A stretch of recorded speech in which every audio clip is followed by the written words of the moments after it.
Hello friends, welcome to Eli property. Friends, మన కుక్కడపల్లి లొకేషన్కి near బైగా ఉన్న ప్రగతి నగర్ హుడా లేఅవుట్లో మనకి హెచ్ఎండిఏ అప్రూవల్తో కన్స్ట్రక్షన్ చేసిన ఒక స్టాండర్లోన్ అపార్ట్మెంట్లో మనకు కంప్లీట్గా ఇంటీరియర్ వుడ్ వర్క్ చేయించిన ఒక fully furnished 2 BHK resale flat అనేది సేల్కి వచ్చిందండి.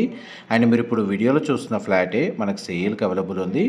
ఇది 480 స్క్వేర్ యార్డ్స్లో G+5 ఫ్లోర్స్ కన్స్ట్రక్షన్ అపార్ట్మెంట్ అండి. మనకు టోటల్ ఈ బిల్డింగ్లో 10 ఫ్లాట్స్ ఉంటాయి. ఈచ్ ఫ్లోర్కి 2 ఫ్లాట్స్, టోటల్ అపార్ట్మెంట్లో 10 ఫ్లాట్స్. అందులో మనకు ఫస్ట్ ఫ్లోర్లో east facing corner flat fully furnished with furniture తోటి ఈ ఫ్లాట్ని సేల్కి పెట్టారు. And 1200 square feet built area and UDS వచ్చేసి 44 స్క్వేర్ యార్డ్స్ వచ్చింది. ప్రాపర్టీ ఏజ్ వచ్చేసి 2.5 years ఓల్డ్ అండి. టోటల్ ప్రైస్ వచ్చేసి 80 lakhs కోట్ చేస్తున్నారు. ఇన్ఫర్మేషన్ నచ్చినట్టయితే లైక్ ద్వారా సపోర్ట్ తెలియజేయండి. Thank you so much for supporting us.